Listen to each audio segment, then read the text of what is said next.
to do a collective pick a card because I am just so excited.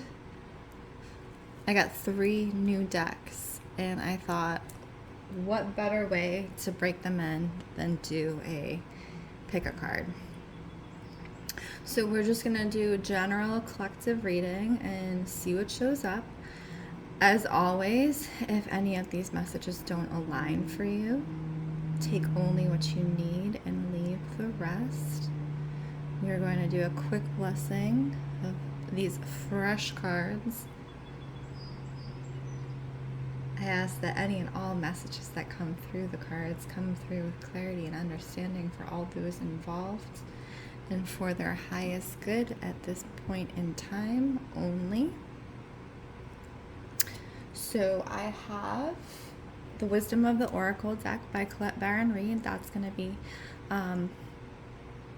pick number 1.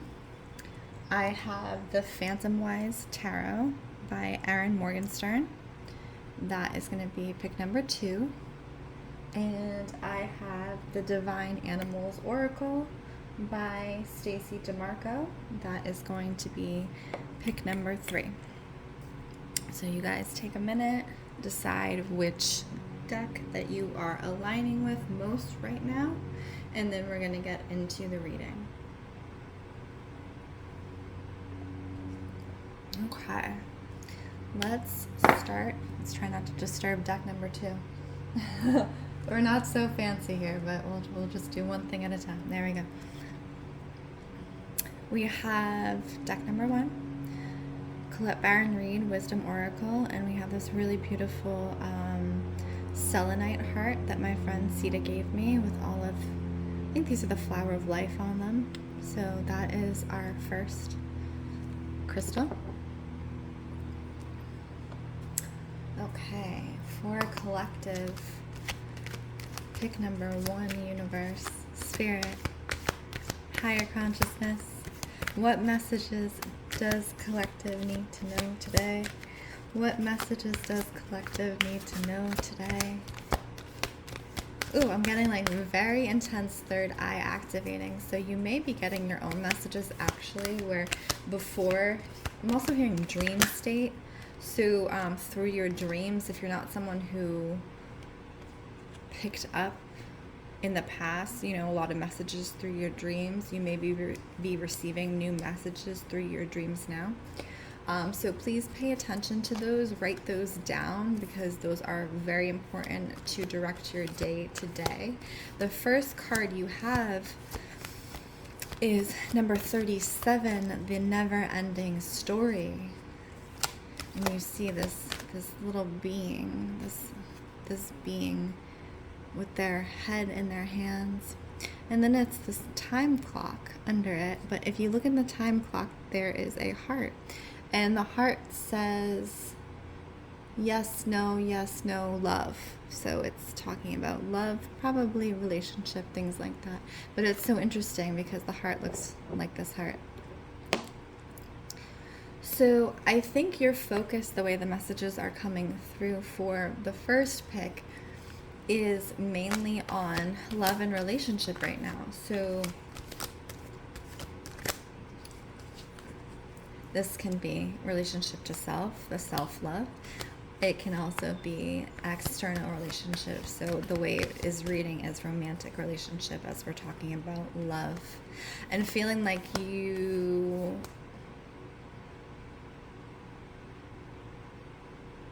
are on a time crunch. So as they are sitting on this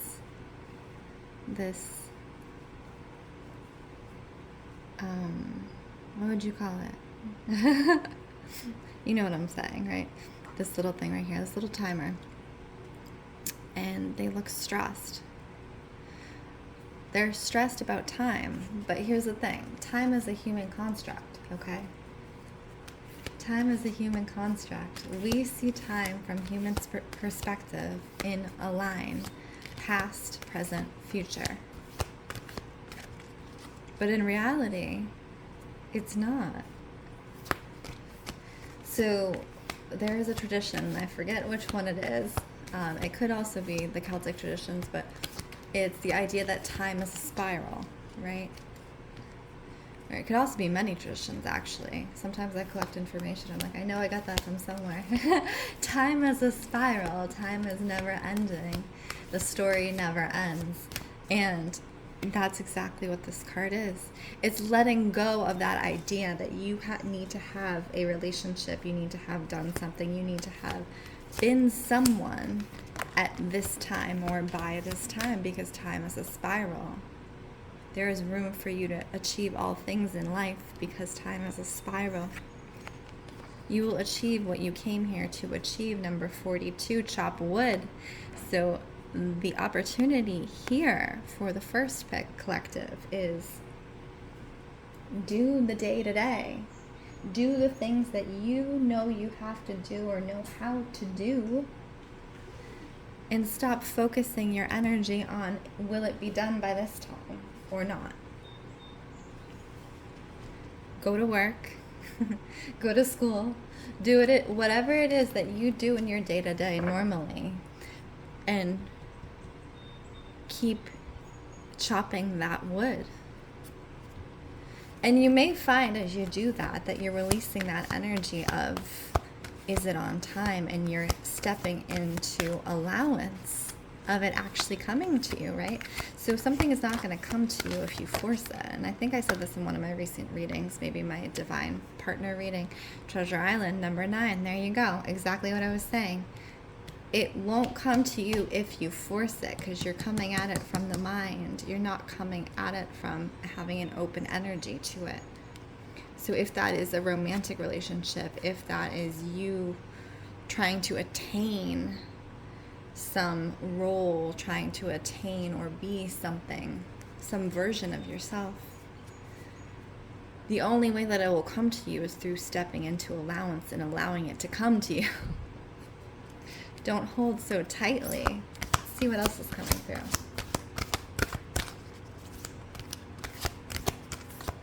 And I'm also getting something about showing up as you are now, in all your awkward phases and all your uncomfortable phases, and really being present with that.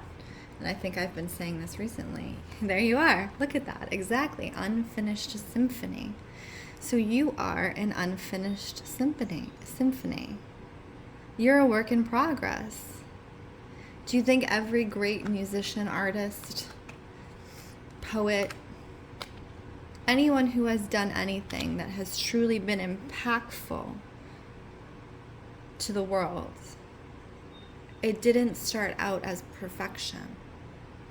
They worked and they worked and they worked at it. And it came through them because they allowed. And so that really is the information for the first collective pick. Be at peace. Be at peace where you are and allow for that to be, which is coming. Okay. I'm very excited about this second deck. So we're going to go into pick number 2. This is the Phantom Wise Tarot by Erin Morgenstern. She is an amazing author. So she is the author of The Night Circus and the Starless Sea, I think. Oop. And the cards didn't even want to stay with me. So for pick number 2, we have a key to unlock. And we also have, I think this is an onyx stone. I had bought it so long ago, I don't remember, but I think it's an onyx stone. So onyx is protective and grounding. It keeps any unwanted energies away from you. And we have a key to unlock. A key to unlock. Isn't that beautiful? I don't know where I got this key. It came to me. I don't know. So, for collective, pick number 2. What is the opportunity, Spirit? What is the message? Oh my God. You guys are getting these literally fresh out the box. I haven't even looked at any of these cards, so you're seeing them as I'm seeing them. I have seen the Colette Baron Reed deck before. I've worked with it before. This deck, I have never actually worked with before, so we're trying it out together. For pick number 2, Spirit, what is the information that is coming through? Don't take more than you can handle. As like 10 cards fall out. Don't take more than you can handle, pick number 2. It almost seems like you are trying to do too much at this time. Yeah, the 4 of Swords. Information for pick number 2, collective. Spirit, please give me any information for the collective pick number 2. God, these cards are beautiful and they're nice. They have like a sheen to them. Okay. Interesting. Okay. The 4 of Swords. This was the one when we were talking about don't take more than you can handle. Look at her. She's in this kind of like destitute. There's not really, I mean, she does have a blanket, but it just looks like this cold, flat surface. And she's holding a sword, and she has three swords hanging above her.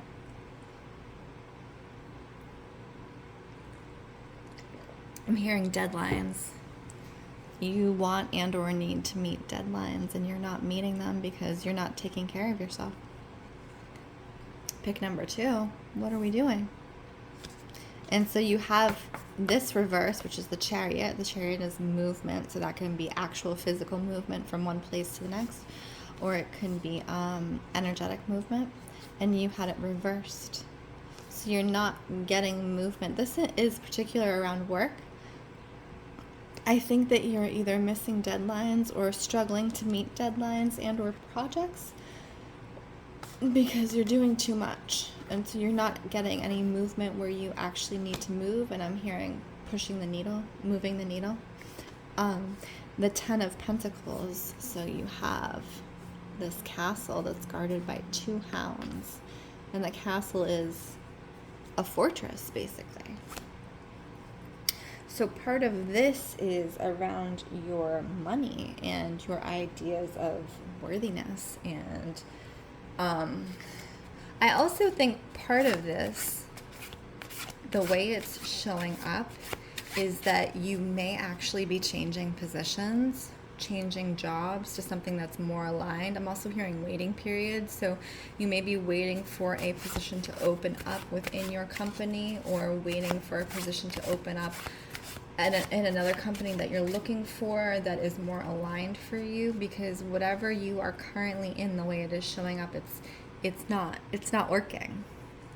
It's not working. You're not getting to the 10 of Pentacles because for whatever reason, it's too much. This can be especially true if you've been doing, you know, the same job, or if you've had things offloaded on you. So say they fired, you know, one person on your team, and now you are the one who's handling all those things, and you're only one person. So I think for collect number 2, I think what it's showing is keep your eyes open, keep your eyes peeled for something that works better for you, and be open to that in the workplace. Specifically, I'm also seeing and or hearing people around you who may be talking, you know, not in your best interest.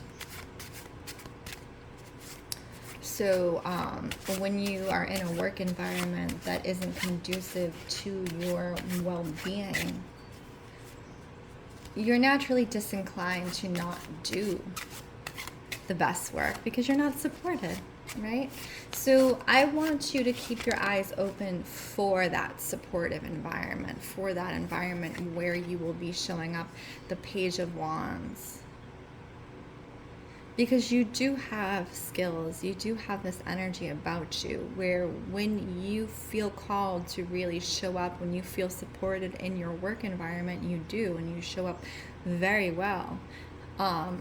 But that's not the case in the current environment that you're in. Let's see if there's any other information that's coming through. This is specifically about work, is what this pile is about.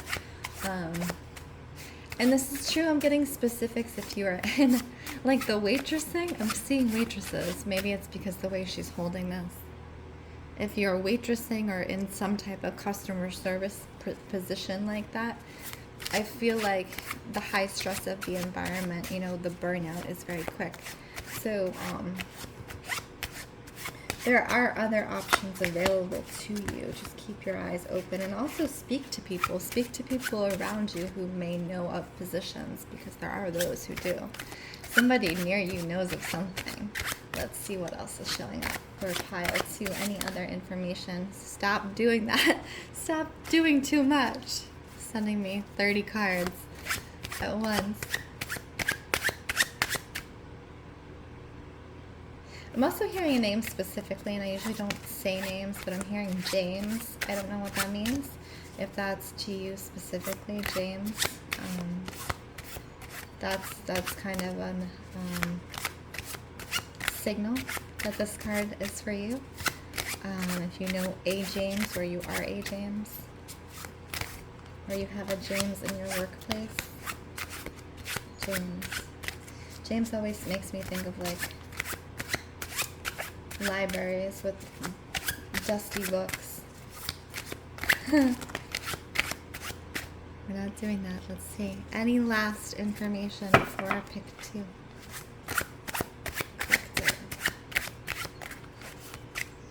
James and the bells. So I don't hold back in messages if I see and or hear words or phrases.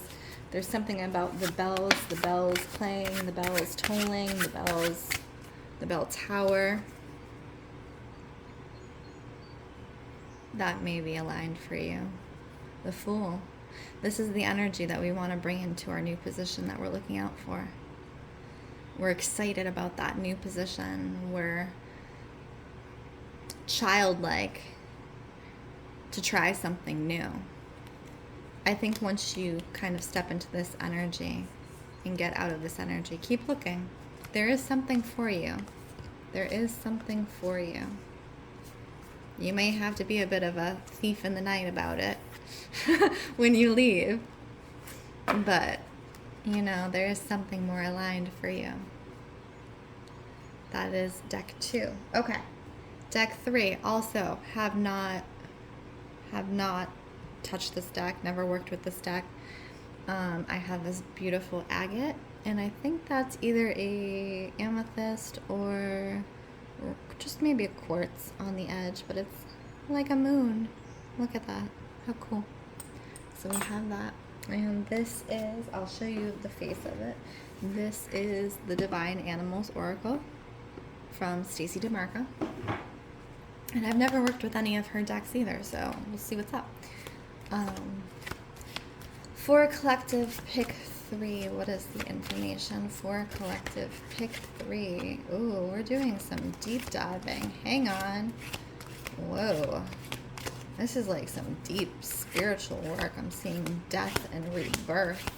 You have the Fear card, Hyena, but that's not what I'm seeing. I'm seeing almost like, that's not, hang on. It's something with death and rebirth, because you see the way it's like a skeleton.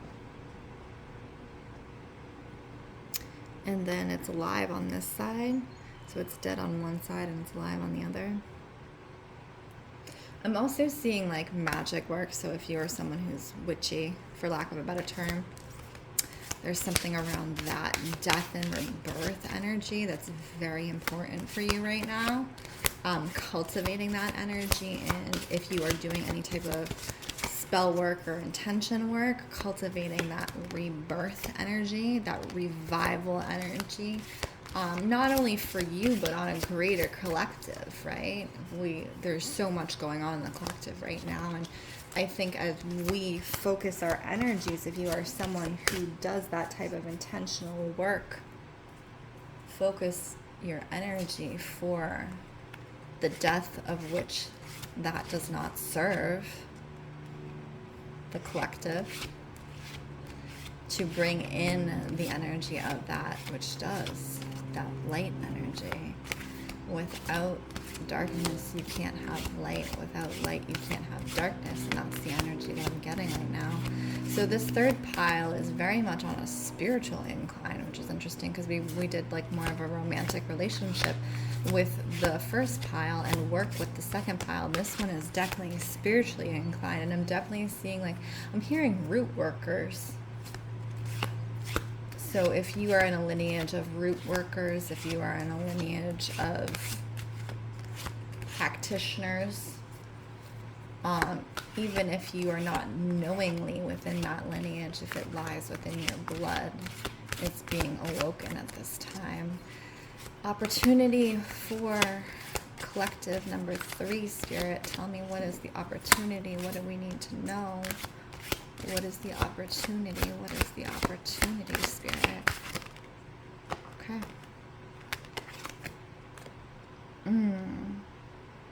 Snake. We were talking creation energy. So because of this vortex of energy that we're currently in, this end of times as we know it energy, right? There is also this ample opportunity for creation energy. And this is around your personal life. And not only around your personal life, but using the energy that you know as a magic worker, spell worker, whatever you want to call yourself, to direct your life in the way that you wish it to go. Because I feel the power is more ample now. There is more opportunity. All those kind of far-fetched dreams that you've had are now more within reach, because we are in a vortex. And the energy is up for the taking. There's so much changing. But the energy is just at unseen magnitudes. It's all around us. It's in the air. You can feel it. You can taste it if you are a light worker or a spell worker, whatever you want to call it. So focusing that energy in your personal life, this is the opportunity. What is the challenge for deck number 3? What is the challenge for deck number 3? What is the challenge for deck number 3, collective? Wolverine. Fierceness. So this is warrior energy. It's the challenge that's showing up for you is this idea or this reticence of wanting to be a warrior. So anyone who's energetically showing up, who is putting out their goodwill, their intention, their magic, their spell work, whatever you want to call it, because it goes by all different names, but really it's the same thing, right? The challenge, number 5, is stepping into the shoes of the warrior. Is knowing fully that you were designed for this time. And that your intention, when it is set to light, when it is set to goodness, when it is set to healing for yourself and everyone, that's warrior energy. You have this need to step into your ferocity and stop playing small as it is. Don't play small. You're not small. If you are a light worker, if you are a magic wielder, if you are a magician, you're not meant to play small. You're meant to be here and help this world progress from this to this. So now is the time to use your voice, specifically, is what I'm hearing. And that's not just intention work and spell work. That is in standing up for others. If you have any means of privilege, whatever that is, using your voice and standing up and stepping in for others who may not have that privilege and speaking up, now is the time. Because remember, not only is your spell work, that's not the only spell. When you use your words, you change the energy of the outcome. In a situation where people are unheard, when you use your words to speak up and give them voice, to step in and defend them, that's a spell. That's magic. That is alchemy. And that makes you a warrior. I really enjoyed this. I like the pick a card thing. I really do. So I'll probably do some more because again, my name is Lindsey. This is Storyteller Tarot. If you enjoyed this reading, please like, comment, and or subscribe. And if you would like a personal reading, please check out the links in bio. As always, I wish you all well.